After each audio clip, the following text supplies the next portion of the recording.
வணக்கம் ஃப்ரெண்ட்ஸ், இன்னைக்கு இந்த வீடியோல நான் உங்களுக்காக செய்து காட்ட போற ரெசிபி மீன் உலர்த்தியது.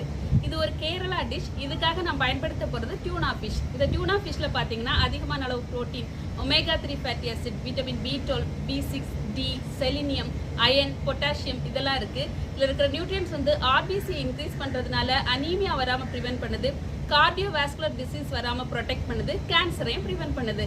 இப்போ அந்த மீன் உலர்த்தியது எப்படி பண்றதுன்னு பார்க்கலாமா?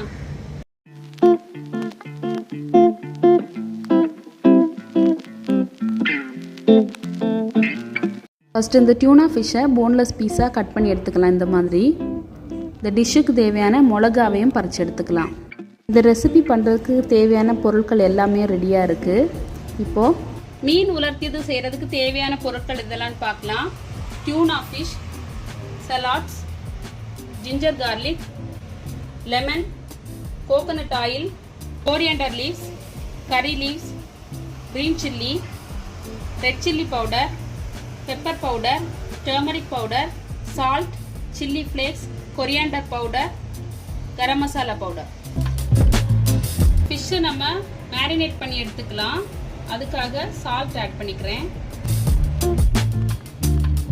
மிளகாய் தூள் ஆட் பண்ணிக்கிறேன்,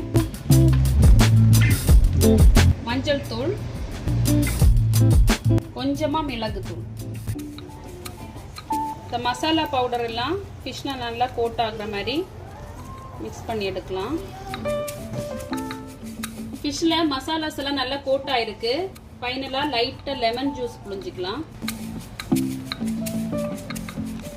இது ஒரு 10 மினிட்ஸ் இப்படியே இருக்கட்டும். இப்போ ஸ்டவ் ஆன் பண்ணிக்கலாம். ஒரு பேன் அடுப்புல வச்சிடலாம். பேன் சூடானதுமே தேவையான கோகோனட் ஆயில் ஆட் பண்ணிடலாம். கொஞ்சம் அதிகமாகவே ஆட் பண்ணிக்கலாம், ஏன்னா வந்து இந்த ஆயிலில் தான் நம்ம வந்து வெங்காயத்தையும் வதக்க போகிறோம். ஆயில் நல்லா சூடாயிடுச்சு.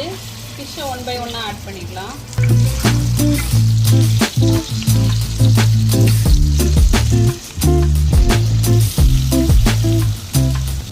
எல்லா ஃபிஷ்ஷையும் வந்து ஆயிலில் பிளேஸ் பண்ணியாச்சு.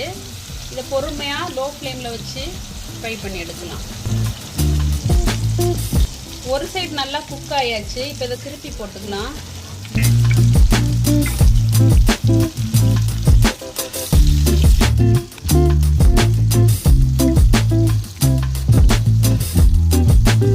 எல்லா மீன் துண்டுகளையும் மாற்றி மாற்றி போட்டு நல்லா ஃப்ரை பண்ணியாச்சு. இதை இப்போ எடுத்துடலாம்.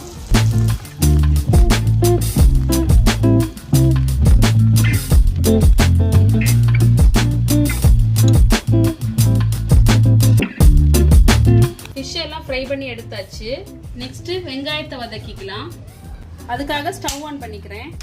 ஃபிஷ் ஃப்ரை பண்ண அதே பேனை அடுப்பில் வச்சிடலாம். ஃபிஷ் ஃப்ரை பண்ணதுல கொஞ்சம் ஆயில் மீதி இருக்கு. இன்னும் கொஞ்சம் ஆயில் ஆட் பண்ணிக்கலாம்.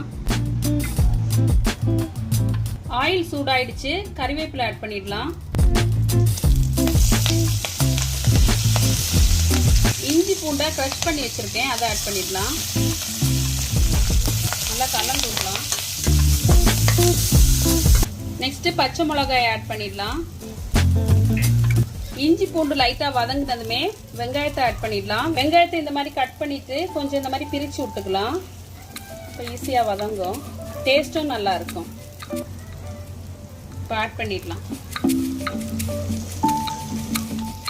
நெக்ஸ்ட் உப்பு ஆட் பண்ணிடலாம். நம்ம வந்து ஃபிஷ்ஷை வந்து உப்பு போட்டு தான் ஃப்ரை பண்ணியிருக்கோம், அதனால இந்த வெங்காயத்துக்கு மட்டும் சேர்த்துக்கலாம். நல்லா கலந்து விடலாம்.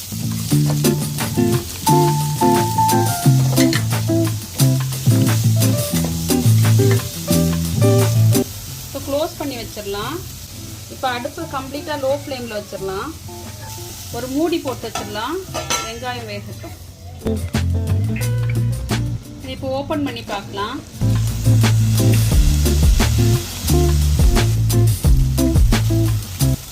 வெங்காயம் நல்லா ஆயிலில் வதங்கி இருக்கு. இந்த ஃபிஷ் ஃப்ரை பண்ணதில் உள்ள மசாலாஸும் இதில் நல்லா கோட் ஆகிருக்கு. இது கூட நாம் எடுத்து வச்சிருந்த மல்லித்தூள் ஆட் பண்ணிடலாம். நெக்ஸ்ட்டு கரம் மசாலா தூள், கொஞ்சமாக பெப்பர் தூள், ஃபைனலாக சில்லி ஃப்ளேக்ஸ். எல்லாத்தையும் நல்லா கலந்து விடலாம். மசாலாஸ் எல்லாம் ஆயிலில் நல்லா ஃப்ரை ஆகிருக்கு. இந்த டைமில் கொஞ்சமாக லெமன் ஜூஸ் ஆட் பண்ணிக்கலாம்.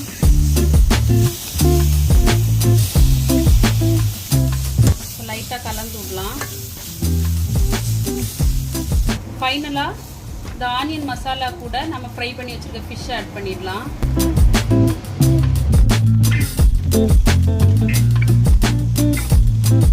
இப்போ எல்லாத்தையும் நல்லா கலந்து விடலாம்.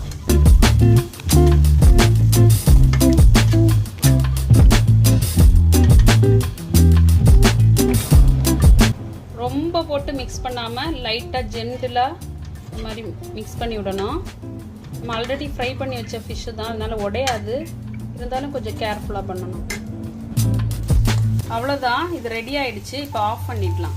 இதை இப்போ ஒரு பிளேட்டுக்கு மாற்றிடலாம்.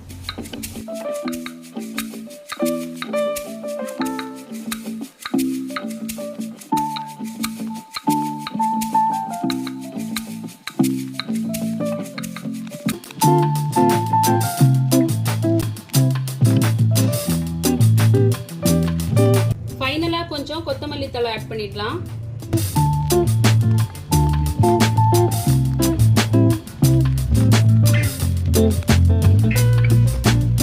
ரொம்பவே சூப்பரா நம்மளோட மீன் உலர்த்தியது ரெடி ஆயிடுச்சு. நீங்களும் கண்டிப்பா இந்த ரெசிபியை ட்ரை பண்ணி பாருங்க.